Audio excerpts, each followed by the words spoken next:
ദൈവതിരുനാമത്തിന് നന്ദിയോടെ സ്തോത്രം. ഇന്ത്യൻ പെന്തക്കോസ്ത് ദൈവസഭയുടെ 102ാമത് ജനറൽ കൺവെൻഷൻ്റെ 2ാം രാത്രിയിൽ ദൈവസന്നിധിയിലായിരിക്കുന്ന ബഹുമാന്യരും ശ്രേഷ്ഠരുമായ എല്ലാ ദൈവദാസന്മാർക്കും എല്ലാ ദൈവമക്കൾക്കും ധന്യനായ കർത്താവായ യേശു ക്രിസ്തുവിൻ്റെ നാമത്തിൽ എൻ്റെ സ്നേഹവന്ദനം ഞാൻ പ്രാരംഭമായി അറിയിക്കുന്നു. അനുഗ്രഹീതമായ ഈ സഭയെ കഴിഞ്ഞ ഒരു നൂറ്റാണ്ടിലധികം ദൈവം വളരെ അനുഗ്രഹീതമായി മുന്നോട്ട് നടത്തി. പ്രതികൂലങ്ങളും പ്രതിസന്ധികളും പ്രതിബന്ധങ്ങളും എതിരുകളും തകർക്കുവാനുള്ള ശ്രമങ്ങളും പിശാച് ഈ കാലഘട്ടത്തിനിടയിൽ വളരെയധികം ഉപയോഗിച്ചു എങ്കിലും അതിനെയൊക്കെ അതിജീവിപ്പാൻ ആവശ്യമായ സ്വർഗീയ കൃപയും പരിപാലനവും നൽകി ദൈവം സഭയെ നിലനിർത്തിയ ദൈവകൃപയ്ക്കായി ഞാൻ ദൈവത്തെ സ്തുതിക്കുകയും ദൈവത്തെ മഹത്വപ്പെടുത്തുകയും ചെയ്യുന്നു.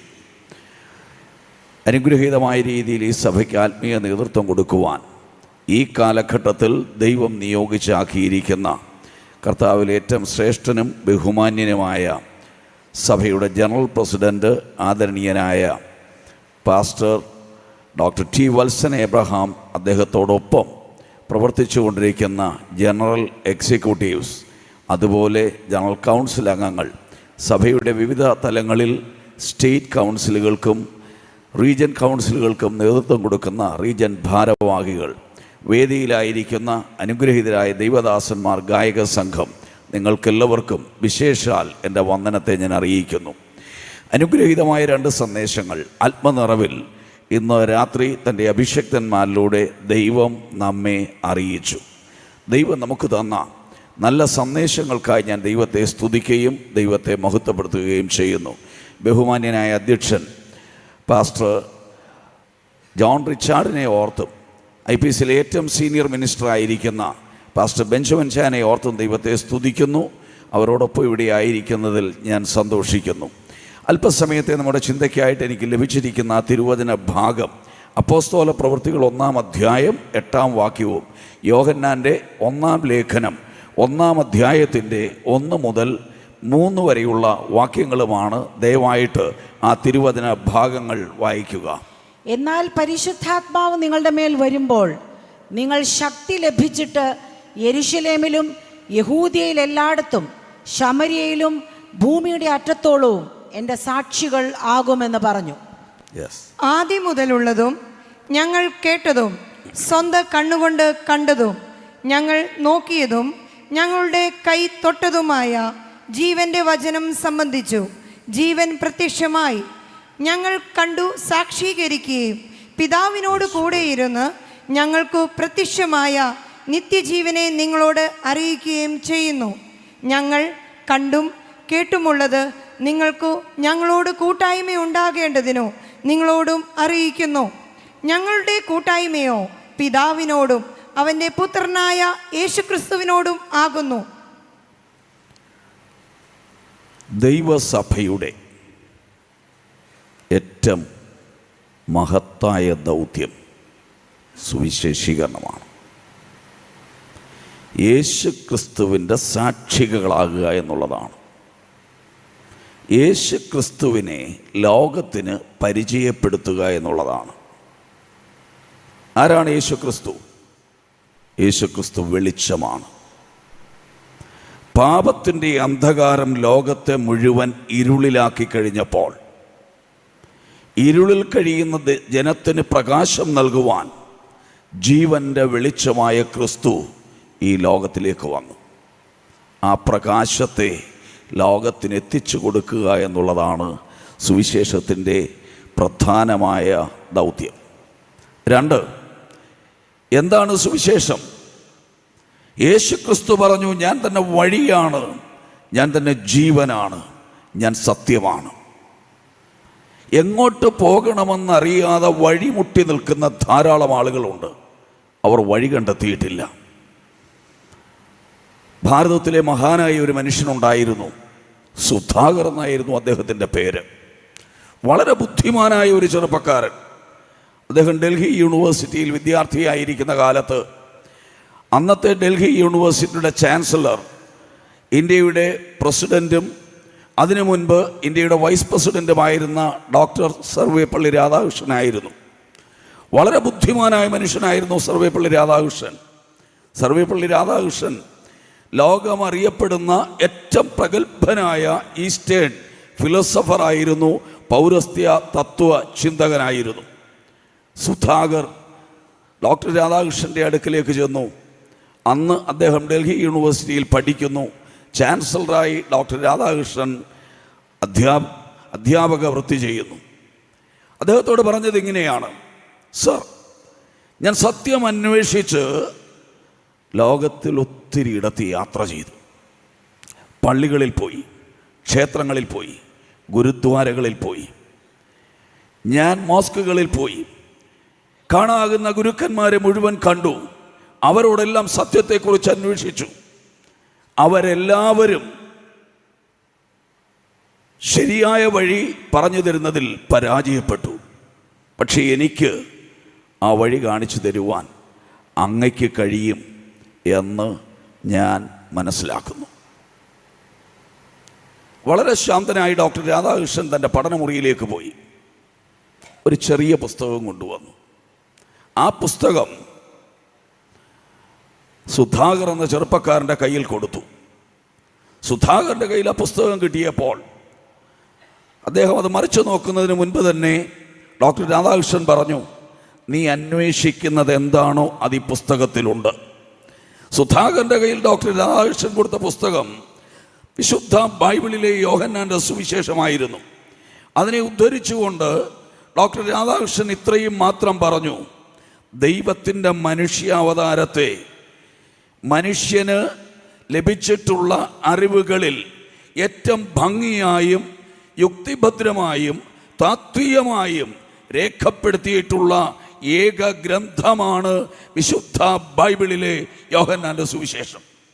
അതുകൊണ്ട് നീ കൊണ്ടുപോയി ഈ പുസ്തകം വായിക്കുക. സത്യത്തിലേക്ക് പോകുവാനുള്ള വഴി അന്വേഷിച്ചു വന്നവന് ലോകത്തിലെ ഏറ്റവും വലിയ ചിന്തകൻ കൊടുത്ത പുസ്തകം അതാണ്. എന്താണ് അവിടെയുള്ളത്? യോഹന്നാന്റെ സുവിശേഷം 1-ാം അധ്യായത്തിൻ്റെ 1-ാം വാക്യം നാം ഇങ്ങനെ വായിക്കുന്നു: ആദിയിൽ വചനമുണ്ടായിരുന്നു, വചനം ദൈവത്തോടു കൂടെയായിരുന്നു, വചനം ദൈവമായിരുന്നു. In the beginning there was word. It proves the eternity of the word of God. ദൈവവചനത്തിൻ്റെ നിത്യത്വത്തെയാണ് അവിടെ കാണിക്കുന്നത്. രണ്ടാമതായി പറയുന്നു, the word was with God. വചനം ദൈവത്തോട് കൂടെയായിരുന്നു. It proves the personality of the word of God. മൂന്നാമത് പറയുന്നു, the word was God. വചനം ദൈവമായിരുന്നു. വചനത്തിൻ്റെ ദൈവത്വത്തെ അവിടെ വ്യക്തമായി രേഖപ്പെടുത്തിയിരിക്കുന്നു. 14-ാം വാക്യത്തിലേക്ക് വരുമ്പോൾ അവിടെ എഴുതിയിരിക്കുകയാണ്: വചനം ജഡമായി തീർന്നു, കൃപയും സത്യവും നിറഞ്ഞവനായി നമ്മുടെ ഇടയിൽ പാർത്തു. ഞങ്ങൾ അവൻ്റെ തേജസ് പിതാവായ ദൈവത്തിങ്കൽ നിന്നുള്ള ഏകജാതനായവൻ്റെ തേജസ്സായി കണ്ടു. വചനം ജഡമായി തീർന്നു. കർത്താവായ യേശു ക്രിസ്തു വചനമായിരുന്ന, നിത്യവചനമായിരുന്ന, ദൈവതുല്യമായ ആളത്വമുള്ള സാക്ഷാൽ ദൈവമായ ദൈവത്തിൻ്റെ വചനത്തിൻ്റെ മനുഷ്യാവതാരത്തെ, ദൈവത്തിൻ്റെ മനുഷ്യാവതാരത്തെ വളരെ യുക്തിഭദ്രമായി അവിടെ അവതരിപ്പിച്ചിരിക്കുകയാണ്. സുധാകർ രക്ഷിക്കപ്പെട്ടു, സത്യം കണ്ടെത്തി, യേശുവിനെ രക്ഷകനും കർത്താവുമായി സ്വീകരിച്ചു. അദ്ദേഹം ഇവിടെ നിന്ന് ഇംഗ്ലണ്ടിലേക്ക് പോയി. ലോകമറിയപ്പെടുന്ന ഒരു പ്രശസ്തനായ സുവിശേഷകനായി അദ്ദേഹം മാറി. അദ്ദേഹത്തിൻ്റെ പേര് പിൽക്കാലത്ത് അറിയപ്പെട്ടത് പോൾ സുധാകർ എന്നായിരുന്നു. വളരെ ശക്തനായ ഒരു സുവിശേഷകന് വഴി കാണിച്ചു കൊടുക്കുവാൻ അതുകൊണ്ട് കഴിഞ്ഞു.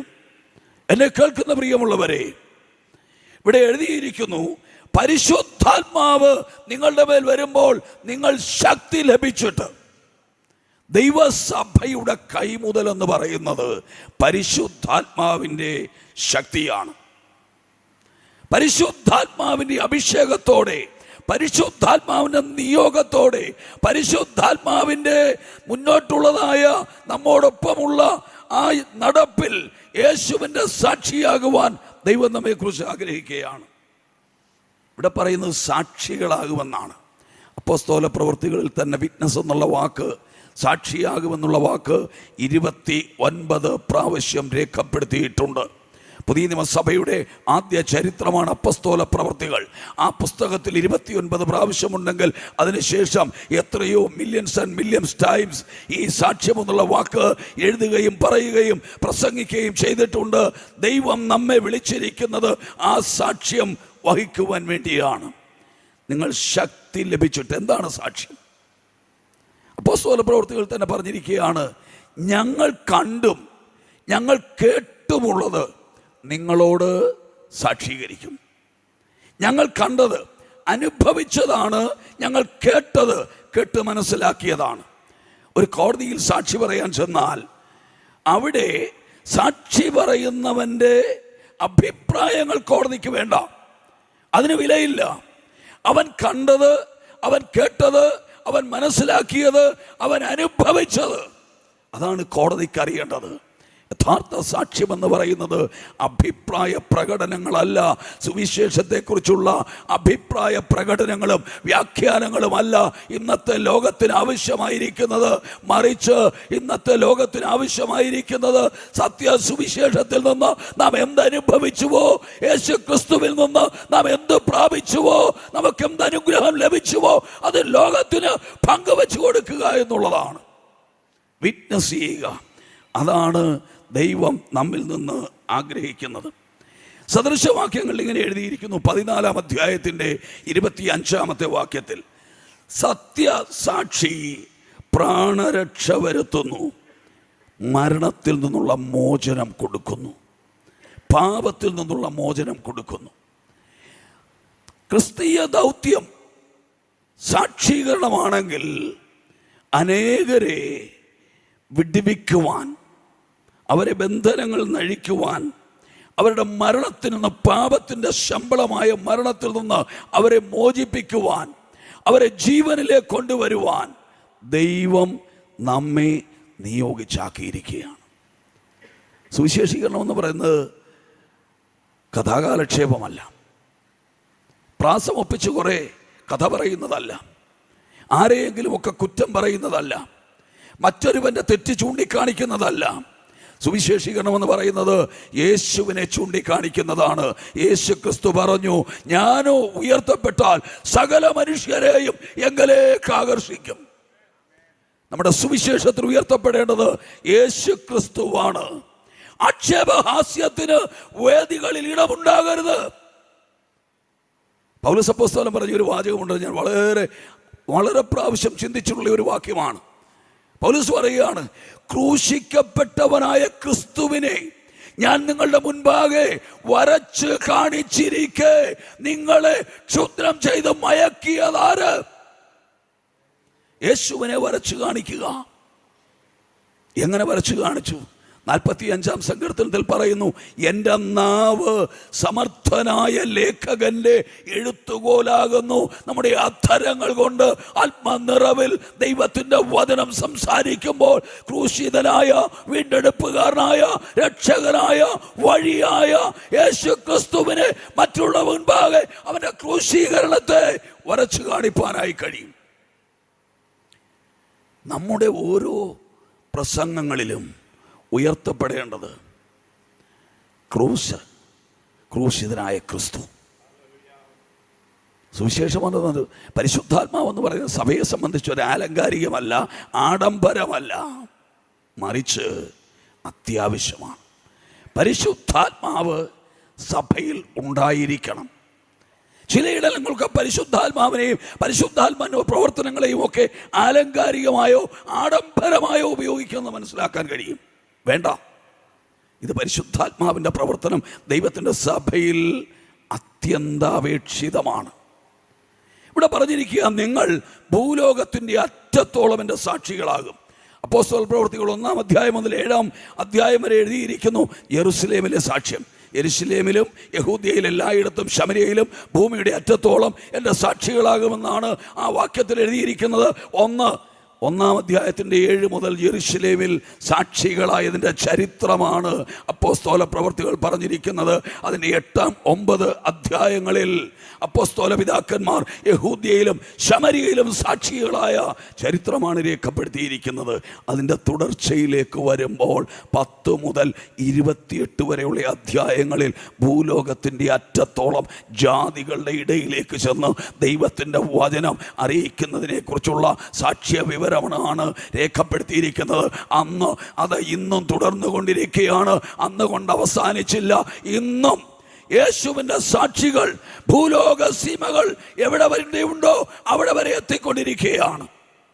അവിടെ ജാതിയോ മതമോ വർഗമോ വർണ്ണമോ വ്യത്യാസം കൂടാതെ, ഭാഷയുടെ വ്യത്യാസം കൂടാതെ, സാംസ്കാരിക വൈവിധ്യങ്ങളെ നോക്കാതെ, ആളുകളുടെ സ്വഭാവത്തിൻ്റെ വിചിത്രമായ പ്രത്യേകതകളെ പരിഗണിക്കാതെ, എതിരുകളെ മുന്നിൽ കണ്ടുകൊണ്ടും ജീവൻ പണയം വയ്ക്കാൻ തയ്യാറാക്കിക്കൊണ്ടും യേശുവിൻ്റെ സുവിശേഷം ലോകം മുഴുവൻ എത്തിക്കുവാൻ അഭിഷിക്തന്മാർ ഇന്നും അധ്വാനിച്ചു കൊണ്ടിരിക്കുകയാണ്.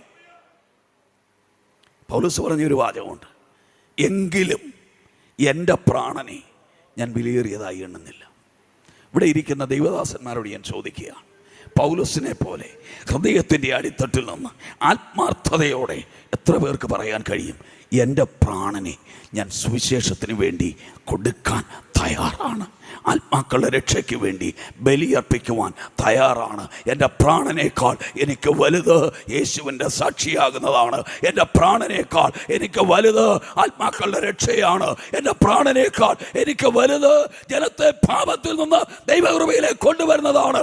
എൻ്റെ പ്രാണനേക്കാൾ എനിക്ക് വലുത് നിത്യ നരകത്തിൽ നിന്ന് സ്വർഗത്തിലേക്ക് ജനത്തെ എത്തിക്കുന്നതാണ്. ലാഭനഷ്ട കണക്കുകളെ നോക്കരുത്. യേശുവിനെ ലോകത്തിന് പരിചയപ്പെടുത്തിയ,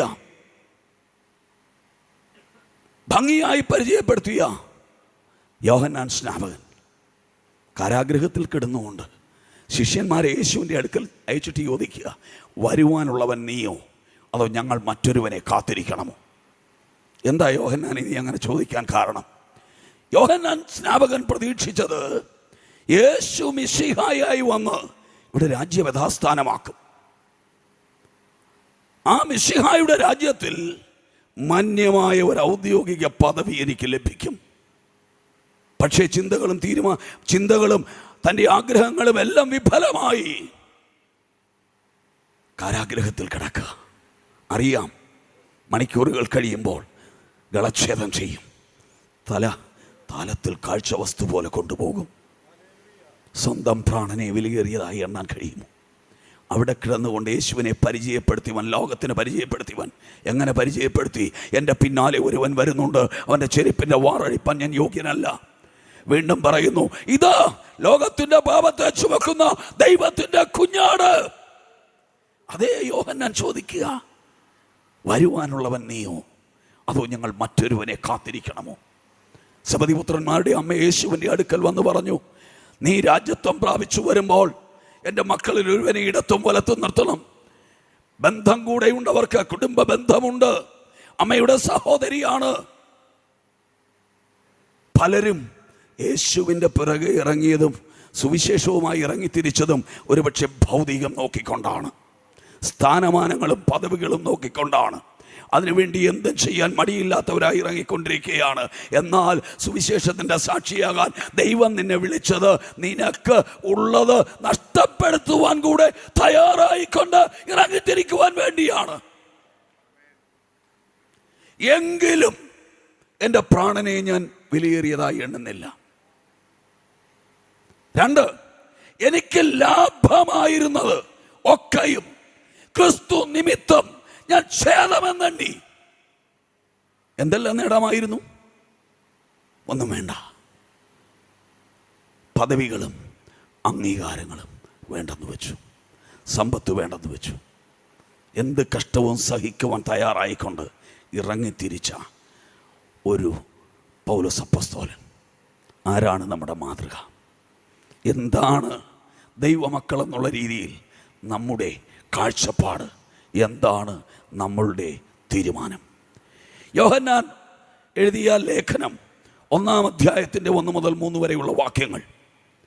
യോഹന്നാന്റെ സുവിശേഷം തുടങ്ങുന്ന അതേ ആശയത്തോടു കൂടെയാണ് ഈ ലേഖനവും ആരംഭിക്കുന്നത്. ആദ്യം മുതലുള്ളതും ഞങ്ങൾ കേട്ടതും ഞങ്ങൾ കണ്ടതും ഞങ്ങളുടെ സ്വന്തം കൈകൊണ്ട് തൊട്ടതുമായ ജീവൻ സംബന്ധിച്ച് ഞാൻ അനുഭവിച്ചതാണ്. എങ്ങനെ? ഞാൻ ആദ്യം പറഞ്ഞല്ലോ, വിറ്റ്നസ് ചെയ്യുക എന്ന് പറഞ്ഞാൽ അനുഭവം പറയുക. യോഹന്നാൻ യേശുവിനെ നന്നായി അറിയാം. അറിയാവുന്ന തലത്തിലല്ല ഇവിടെ പറയുന്നത്. ഞങ്ങൾ കേട്ടു, ഞങ്ങൾ കണ്ടു, സ്വന്തം കൈകൊണ്ട് തൊട്ടു. എന്താ കേട്ടത്? ഇതാ ലോകത്തിൻ്റെ പാപത്തെ ചുമക്കുന്ന ദൈവത്തിൻ്റെ കുഞ്ഞാട്. ഞങ്ങളവനെ കണ്ടു. ബാല്യത്തിൽ ഒരുമിച്ച് ജീവിച്ച അല്ലെങ്കിൽ അടുത്തറിഞ്ഞ യേശുവിനെ അല്ല യോഹന്നാൻ പിന്നീട് കാണുന്നത്, ലോകത്തിൻ്റെ രക്ഷകനായ മിശിഹായെയാണ്. കുറേ കൂടെ കഴിഞ്ഞപ്പോൾ പറയുകയാണ്, ഞങ്ങൾ നോക്കി തൊട്ടു. ഞങ്ങൾ തൊട്ടത് എന്ന് പറഞ്ഞാൽ സ്പർശിച്ചു, അറിഞ്ഞു. സ്പർശനത്തിൻ്റെ വില നിങ്ങൾക്കറിയാമോ? ചില വർഷങ്ങൾക്ക് മുൻപ് ഇന്ത്യയുടെ സ്പ്രിന്റ് റാണിയായിരുന്ന PT ഉഷയുടെ കോച്ച് OT നമ്പ്യാരെ പരിചയപ്പെടേണ്ട അവസരം കിട്ടി. ഞാൻ എൻ്റെ പാസ്റ്ററാണെന്ന് അദ്ദേഹത്തെ പരിചയപ്പെടുത്തിയോണ്ടേ അദ്ദേഹം എന്നോട് പറഞ്ഞു, അച്ചോ എനിക്ക് ക്രിസ്ത്യാനികളോട് ഭയങ്കര ബഹുമാനമാണ്. PT ഉഷയുമായി ഒരിക്കൽ ഞാൻ ഇറ്റലിയിൽ പോയപ്പോൾ റോമിൽ പോയി പോപ്പ് തിരുമേനിയെ കണ്ടു. അന്ന് അദ്ദേഹം പൊതുജനത്തിന് ദർശനം കൊടുക്കുന്ന ദിവസമായിരുന്നു. ഞാൻ ആൾക്കൂട്ടത്തിൻ്റെ ഇടയിലൂടെ ഊളിയിട്ട് അതുപോലെ അദ്ദേഹം കാണിച്ചു. ചെന്നിട്ട് പോപ്പ് തിരുമേനിയെ ഞാനൊന്ന് തൊട്ടത് വയറ്റത്താണെന്ന് പറഞ്ഞു. അദ്ദേഹത്തിൻ്റെ കുപ്പായത്തിൻ്റെ പുറത്താണ് തൊട്ടത്. ഞാൻ തൊട്ടു. ഇത് പറഞ്ഞു കഴിയുകയും മഹാനായ ഒരു മനുഷ്യനായിട്ടാണ് ഞാൻ അദ്ദേഹത്തെ കാണുന്നത്. ഇന്ത്യയിലെ പ്രശസ്തനായ ഒരു കായിക പ്രവർത്തകനാണ് അദ്ദേഹം. ടീഷർട്ടായിട്ടിരുന്ന് അദ്ദേഹത്തിൻ്റെ ശരീരത്തിൽ കയ്യിലെ രോമം മുഴുവൻ എഴുന്നേറ്റ് നിന്നു. മുഖത്തെ രോമകൂപങ്ങൾ എല്ലാം എഴുന്നേറ്റു. വൈകാരികമായി അദ്ദേഹത്തിൻ്റെ ഹൃദയത്തിൻ്റെ അകത്തുണ്ടായിരുന്ന ആ വൈകാരികത, അതിൻ്റെ എക്സ്പ്രഷൻ അദ്ദേഹത്തിൻ്റെ മുഖത്തും കൈകളിലും ഉണ്ടായി. ജീവിച്ചിരിക്കുന്ന ഒരു മനുഷ്യനായ ഒരു പോപ്പെന്നയാളിനെ തൊട്ട കാരണത്താൽ ഇത്ര വൈകാരികമായി വർഷങ്ങൾക്ക് ശേഷവും OM നമ്പ്യാർ എന്ന് പറയുന്ന മഹാനായ മനുഷ്യന് പറയാൻ കഴിയുന്നെങ്കിൽ എന്നെ കേൾക്കുന്ന, എന്നെ മുൻപിലിരിക്കുന്ന ദൈവമക്കളോട് ഞാൻ ചോദിക്കുകയാണ്, നീ യേശുവിനെ തൊട്ടെങ്കിൽ നിന്റെ അനുഭവം എന്താണ്? ഒരിക്കൽ യേശു ആൾക്കൂട്ടത്തിൽ തിക്കും തിരക്കുമുള്ളപ്പോൾ വേഗത്തിൽ നടക്കുമ്പോൾ തിരിഞ്ഞു നിന്ന് പറയുകയാണ്, എന്നെ ഒരാൾ തൊട്ടു. തെളിവ്, ശക്തി എന്നിൽ നിന്ന് പുറപ്പെട്ടു. ശക്തി എന്നിൽ നിന്ന് പുറപ്പെട്ടു. യേശുവിനെ തൊട്ടാൽ ശക്തി പുറപ്പെടും. യേശുവിനെ തൊട്ടവരെയാണ് ഇവിടെ ആവശ്യം. 12 വർഷമായി എല്ലാം നഷ്ടപ്പെട്ട്, രോഗം ബാധിച്ച്, സൗന്ദര്യം പോയി, പണം പോയി, നിന്ദിതയായി, പൊതുവായിട്ടൊരു സ്ഥലത്തേക്ക് വരാൻ പോലും യോഗ്യതയില്ലാതെ കഴിഞ്ഞ രക്തസ്രാവക്കാരിയായ സ്ത്രീ, അവൾ ആരും അറിയാതെ ഒളിച്ചൊളിച്ചു വന്ന് യേശുവിൻ്റെ വസ്ത്രത്തിൻ്റെ തൊങ്ങലിൽ തൊട്ടപ്പോൾ അവൾക്ക് അത്ഭുതകരമായി സൗഖ്യം കിട്ടിയിട്ട്, അവളുടെ ആരോഗ്യം മടക്കി കിട്ടിയിട്ട്, അവളുടെ മാന്യത മടക്കി കിട്ടിയിട്ട്, അവളുടെ ജീവൻ മടക്കി കിട്ടിയിട്ട് അവൾ സന്തുഷ്ടയായി അവിടുന്ന് മടങ്ങുകയാണ്. നീ യേശുവിനെ തൊട്ടിട്ടുണ്ടോ? തൊട്ടത് കൊണ്ട് നിനക്ക് എന്ത് കിട്ടി? നിനക്ക് ലഭിച്ച ആത്മീയ അനുഭവങ്ങൾ, അതിൻ്റെ സന്തോഷം, അതിൻ്റെ മഹത്വം മറ്റൊരാളോട് പങ്കുവയ്ക്കുവാൻ നിനക്ക് കഴിഞ്ഞിട്ടുണ്ടോ? ഇവിടെ എഴുതിയിരിക്കുകയാണ്, ജീവൻ വെളിപ്പെട്ടു. സുവിശേഷത്തിൽ ലഭിക്കുന്ന ഏറ്റവും പ്രധാനപ്പെട്ട കാര്യം പാപത്തിൻ്റെ ശമ്പളമായ മരണത്തിൽ നിന്നുള്ളതായ ജീവനാണ്. ആദ്യം മുതലുള്ളത് ഞങ്ങൾ കേട്ടതും ഞങ്ങൾ കണ്ടതും ഞങ്ങൾ നോക്കിയതും ഞങ്ങൾ തൊട്ടതുമായ ജീവന്റെ വചനം സംബന്ധിച്ച് ജീവൻ പ്രത്യക്ഷമായി. വെളിപ്പെട്ട ജീവനെ 1-ാം അധ്യായത്തിൻ്റെ 1-ാം വാക്യത്തിൽ കാണാൻ കഴിയുന്നു. 2-ാമത്തെ അധ്യായത്തിൽ അതിൻ്റെ എക്സ്പ്രഷനാണ് കാണാൻ കഴിയുന്നത്. ഞങ്ങൾ നോക്കി, ഞങ്ങൾ കണ്ടു, ഞങ്ങൾ കേട്ടു, ഞങ്ങൾ തൊട്ടു. 3-ാമതായിട്ട് പറയുകയാണ്, ആ ജീവൻ്റെ വചനം ഞങ്ങൾ നിങ്ങളോട് അറിയിച്ചു. അനുഭവിച്ചത് അറിയിക്കണം. സഭയുടെ ഈ കാലഘട്ടത്തിലെ ഏറ്റവും വലിയ ദൗത്യം യേശുവിനോട് ചേർന്നിരിക്കുക, യേശുവിനെ കുറിച്ച് പഠിക്കാനല്ല. This world is not waiting for a new definition of the gospel, but for the demonstration of the power of the gospel. ഈ ലോകം കാത്തിരിക്കുന്നത് സുവിശേഷത്തെക്കുറിച്ചുള്ളതായ ഒരു പുതിയ നിർവചനത്തിന് വേണ്ടിയല്ല. നിർവചനങ്ങൾ പല വേദികളിലും കേൾക്കുന്ന, പക്ഷേ ലോകം കാത്തിരിക്കുന്നത് for the demonstration of the power of the gospel. സുവിശേഷത്തിന്റെ ശക്തി ജനം അനുഭവിക്കുന്ന തരത്തിൽ പ്രത്യക്ഷമായി കാണുന്നതിന് വേണ്ടി ലോകം കാത്തിരിക്കുകയാണ്. അതുകൊണ്ടല്ലേ പൗലോസ് പറയുന്നത്, ഞങ്ങളുടെ പ്രസംഗങ്ങൾ ജ്ഞാനത്തിന്റെ വശീകരണ വാക്കുകളല്ല, ആത്മാവിൻ്റെയും ശക്തിയുടെയും പ്രദർശനമായിരുന്നു. അതുകൊണ്ടാണ് പാപശാന്തി ഉണ്ടാകുന്നത്, അതുകൊണ്ടാണ് ഭൂതങ്ങൾ വിട്ടുപോകുന്നത്, അതുകൊണ്ടാണ് രോഗശാന്തി ഉണ്ടാകുന്നത്, അതുകൊണ്ടാണ് തകർന്ന കുടുംബങ്ങൾ പണിയപ്പെടുന്നത്, അതുകൊണ്ടാണ് തകർന്ന ജീവിതങ്ങൾ ദൈവകൃപയിലേക്ക് വന്ന് അവരുടെ ജീവിതം യഥാസ്ഥാനപ്പെടുന്നത്. തകർന്നതിനെ പണിയുവാൻ സുവിശേഷത്തിന് മാത്രമേ കഴിയത്തുള്ളൂ, വേറൊന്നിനും കഴിയില്ല. ആ ജീവനെക്കുറിച്ച് ഞങ്ങൾ നിങ്ങളോട് അറിയിച്ചു. അവിടെ പ്രത്യേകിച്ച് ഒരു കാര്യം പറയുന്നുണ്ട്. എന്തിനാണ് ഇത് ഞങ്ങൾ നിങ്ങളെ അറിയിച്ചത്? അവിടെയാണ് സഭയുടെ ബന്ധം, സഭയുടെ പ്രത്യേകത, സഭയുടെ കൂട്ടായ്മ വെളിപ്പെടുന്നത്. നിങ്ങൾക്ക് ഞങ്ങളോട് കൂട്ടായ്മയുണ്ടാകുവാൻ. യെസ്, സുവിശേഷം പറഞ്ഞിട്ട് പോകാനല്ല. നീ ദൈവത്തിൻ്റെ വചനം പറഞ്ഞ്, ദൈവത്തിൻ്റെ വചനം പഠിപ്പിച്ച്, ഒരുവനെ വചനം കൈക്കൊണ്ട് അവൻ മാനസാന്തരപ്പെട്ട് അവൻ രക്ഷയിലേക്ക് വന്നാൽ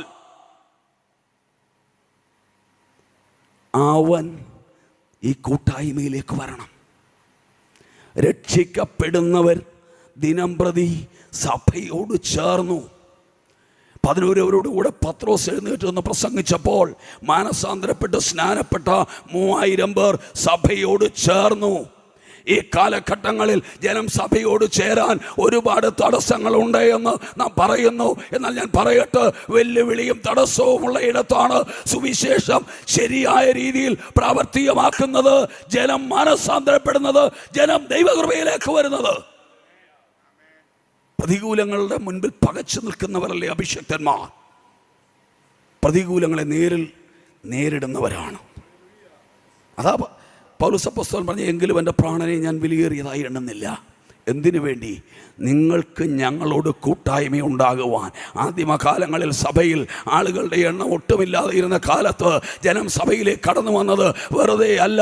ദൈവത്തിൻ്റെ വചനം അവർ പഠിച്ചതുകൊണ്ട്, യേശു ക്രിസ്തുവിനെ മനസ്സിലാക്കിയത് കൊണ്ട്, അനുഭവിച്ച ദൈവമക്കൾ എന്നുള്ള അനുഭവം അവർ ശ്രവിച്ചതുകൊണ്ട്, അവരും അനുഭവത്തിലേക്ക് വന്നതുകൊണ്ട്, അതവരെ ജീവനിലേക്ക് നയിച്ചത് കൊണ്ട്, അതവർക്ക് വിടുതൽ നൽകിയത് കൊണ്ട്, അതവർക്ക് രോഗശാന്തി നൽകിയത് കൊണ്ട്, ദൈവവചനത്തിൻ്റെ പ്രവൃത്തി വെളിപ്പെട്ട് അത് അനുഭവിച്ചത് കൊണ്ട് സഭ വളരുവാനിടയായി തീർന്നു. ആ ഒരു അനുഭവമാണ് ഇന്നുണ്ടാകേണ്ടത്. 4-ാം വാക്യത്തിൽ ഇങ്ങനെ എഴുതിയിരിക്കുന്നു, ഞങ്ങൾ എന്തിനാണ് നിങ്ങളോട് ഇത് അറിയിച്ചത്? നിങ്ങൾക്ക് ഞങ്ങളോട് കൂട്ടായ്മ ഉണ്ടാകാൻ. 3-ാം വാക്യം അത് പറഞ്ഞാൽ നിർത്തുന്നത്. ഞങ്ങളുടെ കൂട്ടായ്മയും പിതാവായ ദൈവത്തോടും അവൻ്റെ പുത്രനായ യേശു ക്രിസ്തുവിനോടുമാണ്. പിതാവിനോടും പുത്രനോടുമുള്ളതായ ആ ആത്മീയ കൂട്ടായ്മയിൽ ഞങ്ങൾ നിൽക്കുമ്പോൾ ഇത് ഞങ്ങളെ അറിയിച്ചത് നിങ്ങൾക്ക് ഞങ്ങളോട് കൂട്ടായ്മ ഉണ്ടാകുവാനാണ്. അവിടെ വരെയുള്ള 2 വാക്കുകൾ, പദപ്രയോഗങ്ങൾ, നിങ്ങൾ ഞങ്ങൾ, നിങ്ങൾ ഞങ്ങൾ, നിങ്ങൾ ഞങ്ങൾ. 4-ാം വാക്യത്തിൽ പറയുകയാണ്, ഇങ്ങനെ നമ്മുടെ സന്തോഷം പൂർണ്ണമാകുവാൻ. Praise the Lord. ഇങ്ങനെ നമ്മുടെ സന്തോഷം. ഇനിയും നിങ്ങളും ഞങ്ങളുമില്ല. ഈ ലോകത്തിൽ നിങ്ങളെന്ന് പറയപ്പെടത്തക്കതുപോലെ ആരെങ്കിലും നമുക്കുണ്ടെങ്കിൽ അങ്ങനെയല്ല. അവരും നമ്മോടൊപ്പം വന്ന് നമ്മളെന്ന് പറയത്തക്കതുപോലെ ഒരുമിച്ച് ആത്മീയ സന്തോഷവും കൂട്ടായ്മയും അനുഭവിക്കത്തക്കതുപോലെ ജീവന്റെ സുവിശേഷത്തിന്റെ സാക്ഷികളാകുവാൻ ദൈവത്തിൻ്റെ പരിശുദ്ധാത്മാവ് നമ്മെ സഹായിക്കട്ടെ എന്ന് ആത്മാർത്ഥമായി പ്രാർത്ഥിച്ചുകൊണ്ട്, അതിനായി നിങ്ങളെ എല്ലാവരെയും ആത്മാർത്ഥമായി ആഹ്വാനം ചെയ്തുകൊണ്ട് ഞാൻ എൻ്റെ വാക്കുകളെ അവസാനിപ്പിക്കട്ടെ. Thank you. God bless U.